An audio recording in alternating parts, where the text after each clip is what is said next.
Peace.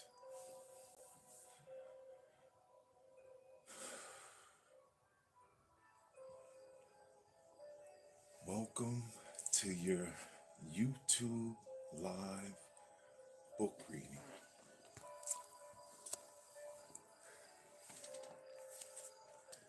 The Healing Power of Water by Dr. Masaru Emoto.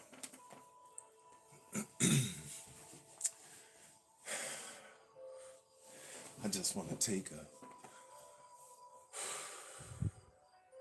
few breaths and a moment before we begin. Give honor and thanks to my uncle, my dad's eldest brother,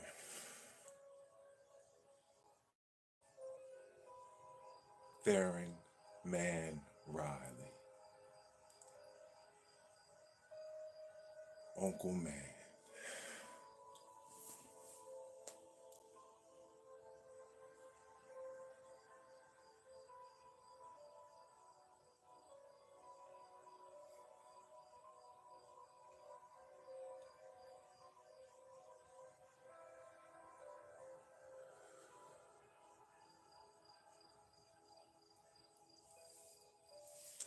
He has elevated. So, we pick up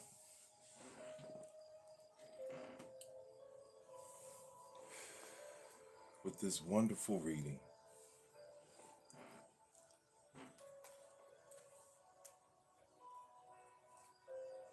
Page 177.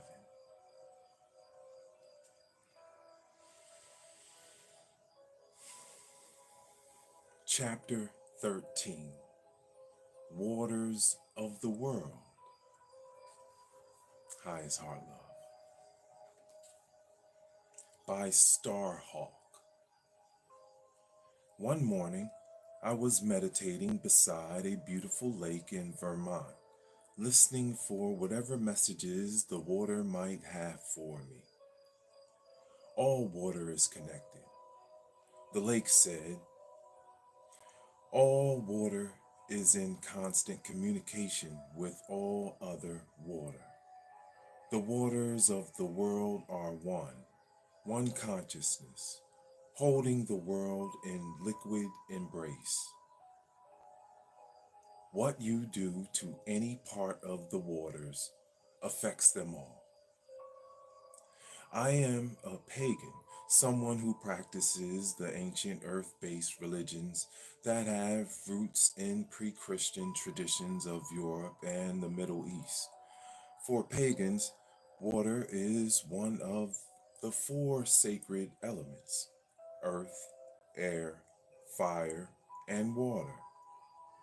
With the fifth, the spirit, honored as the center of the sacred circle. These things are revered because they're the basis of life.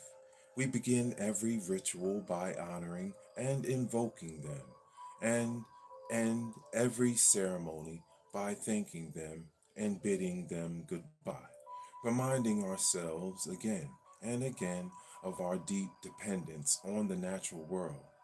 To say that water is sacred has both spiritual and practical implications.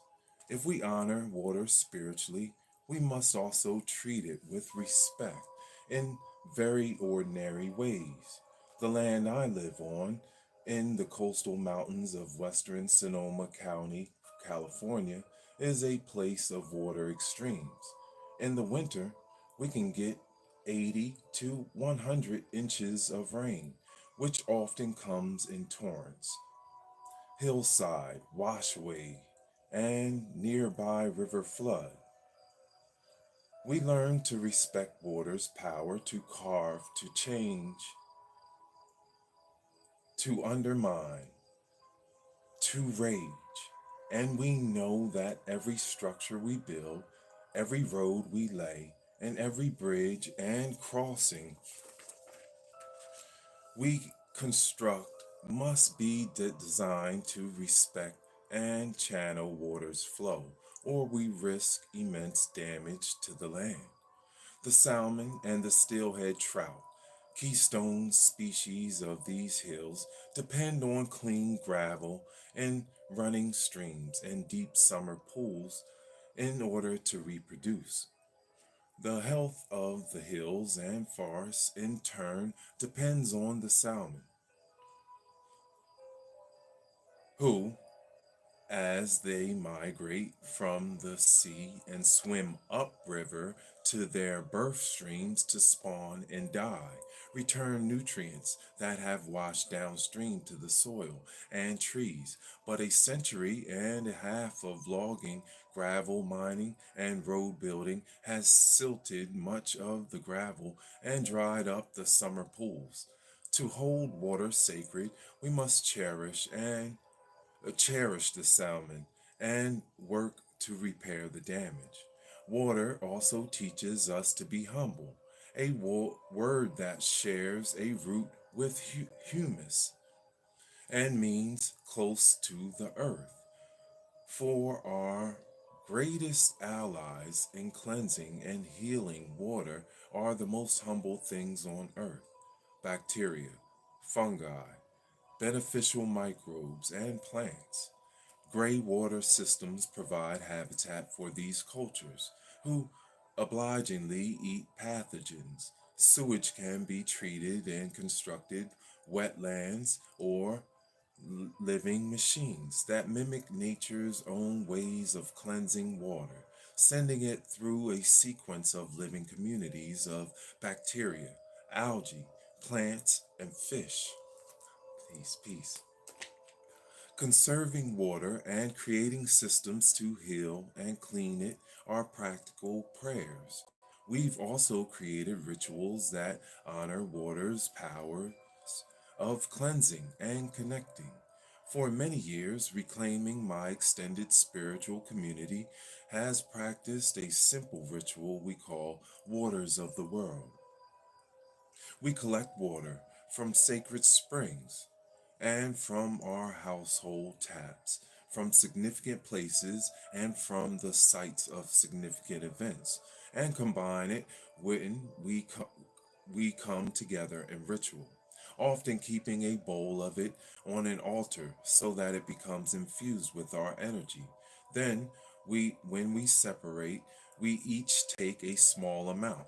Some of us carry it with us wherever we go, using it to make offerings to the earth and to give back to the spirits of any place where we collect more water. Peace. Highest heart love. Oh, honor. Thank you. That's honorable.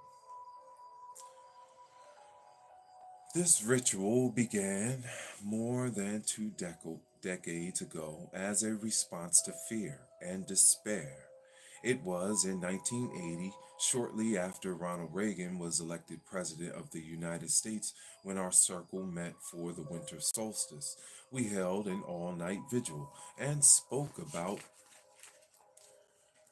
our deep fear that the new regime would undermine hard won environmental protections and might even lead us into nuclear war. We decided to hold a larger ritual on February Eve, the feast of Brigid, who is the ancient Celtic goddess of the holy well and sacred flame, and presides over smithcraft, poetry, and healing. We began with a simple cleansing ritual. We divided the gathering of about 100 people into small groups and gave each a bowl of salt water. We asked the groups to pass the bowls counterclockwise, the direction of banishing and releasing, giving each person a chance to speak about the places in their lives where they felt powerless and to imagine the feelings as a muddy stream flowing into the bowls. Then we sang, chanted, and poured our spiritual energy into the bowls to transform the energy locked up in hopelessness and despair. Salt, a crystal, helps bind and focus energy. When we could see the bowls glowing with light and feel the energy shifting, we passed the bowls clockwise, letting each person dip their fingers into the water to take back some of the transformed energy and speak about where in their lives they felt power, love, and hope. This water cleansing ritual is one I've often used in a personal meditation when my thoughts and emotions were churning with anger or stress. I've used it in groups, placing a bowl of salt water in the center of a group in conflict and asking people to speak their frustrations and bitterness into the bowl, then raising power to cleanse. Oh, look at that, a commercial. Live from the light.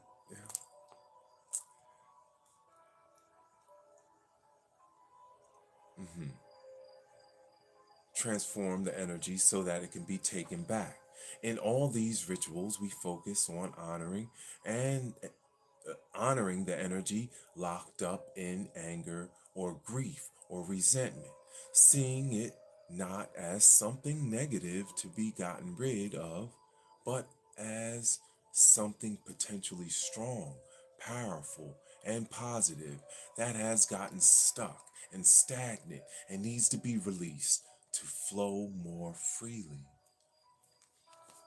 That first despair ritual led us into action to stop the building of unsafe nuclear power plants and protest the development and testing of nuclear weapons. Bridget's feast became a time for us to do rituals to strengthen our commitment, to act in the world, to protect what was sacred to us, the elements that sustained life, the human and plant and animal communities that depend on them, and those real but intangible qualities freedom, justice, compassion, and love that infuse life with spirit. One year, we decided to create Bridget's Well, a big punch bowl filled with waters from special places. My friend Lucia Tish is a Yoruba priestess of Oshun, the river Orisha, or spirit power. When I was traveling once, I asked Tish what I could bring back for her, and she said, water. This is good, right? Oh my gosh, this is so good. So I began collecting water from special places, and that gave us the idea to create the well. We added water from many places that were important to us, from sacred springs and wells and from our homes, and saved some back at the end of the ritual. Now, more than 2 decades later, our waters of the world contain water from every continent and ocean, even from Antarctica, from sacred rivers and Bridget's Well, and from the many political actions we've done to save and preserve water. They're a living embodiment of the message I heard from the lake that all water is one. In recent years, the issue of protecting water has become a central one for me and many of my friends. In today's world, water is seen as a commodity to be bought, sold, privatized, and hoarded for profit. More than 1 billion people lack access to safe drinking water. Tell me about your home. Who owns the water? Nobody owns it. You can't own water where I come from. Somebody's got to own it. Somebody always does. We believe there are four sacred things that can be owned. Water is one of them because they belong to everybody, because everybody's life depends on them. But that would make them the best kind of thing to own. That scrap of dialogue from my 1993 novel, The Fifth Sacred Thing, expresses the heart of the conflict. It's estimated that the resource wars of the 21st century will center on water. If we hold water sacred, if we want to preserve it as a source of peace, fertility, and life, not a ground for conflict, we must be active in establishing and protecting access to it as a human right. That's page 182. All right, here we go. This is the last couple pages. Thank you for being here and reading with us. The Healing Power of Water by Dr. Masaru Emoto. We are in chapter 13. With a loose group of spirituality, there's a commercial, and now, so we get a nice little break. 183, the top. All right. This is Waters of the World. With a loose group of spiritually based activists that we call the Pagan Cluster, I've many times taken part in demonstrations and protests to protect water rights. We dress in blue and carry puppets of rivers of cloth suspended on sticks to represent a living river. In April 2001, we took part in demonstrations against the free trade area of the Americas and international trade agreement that would have privatized water across three continents. We danced and we chanted through a haze of tear gas, bringing the free spirit of water to the gates of power, along with the Cacocabamba declaration written by the people of the Bolivian city who in January of 2000 took back their water supply from privatization by rebelling, filling the streets and shutting down the city for 2 weeks until the government relented. Their eloquent and poetic statement became for us a sacred document, the Cochabamba Declaration. For the right to life, for the respect of nature and the uses and traditions of our ancestors and our peoples, for all time, the following shall be declared as inviolable rights with regard to the uses of water given us by the earth. 1. Water belongs to the earth and all species and is sacred to life. Therefore, the world's water must be conserved, reclaimed, and protected for all future generations, and its natural patterns respected. 2. Water is a fundamental human right, and a public trust to be guarded by all levels of government. Therefore, it should not be commodified, privatized, or traded for commercial purposes. These rights must be enshrined at all levels of government. In particular, an international treaty must ensure these principles are non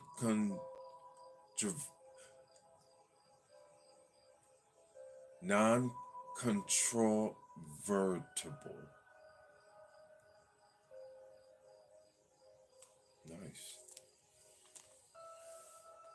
3. Water is best protected by local communities and citizens who must be respected as equal partners with governments in the protection and regulation of water. People of the earth are the only vehicle to promote earth democracy and save water. All water is one. Whenever we're working to protect, heal, and respect water in practical ways and advocating the rights of every human being to clean water or honoring water through ritual and ceremony and connecting with its deep spiritual healing and cleansing powers, we're acknowledging and celebrating the deep unifying life force that sustains us. Our practical and political efforts give our prayers strength and integrity. Our prayers and rituals sustain our spirits for the hard work of service, healing, and action. Page 184. That concludes chapter 13 of The Healing Power of Water. That particular writing and submission was from Skyhawk. So next is chapter 14, The Spirit of Water in the World of Shamanism. When we continue with the healing power of water, thank you.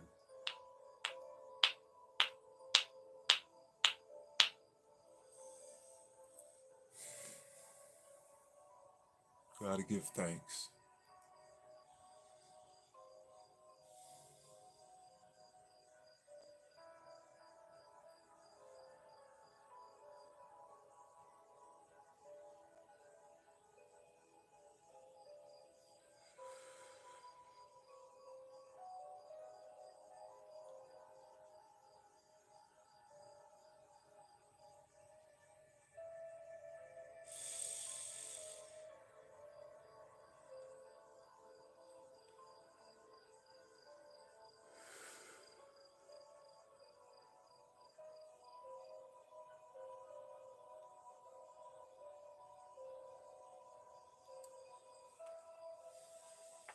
I love y'all.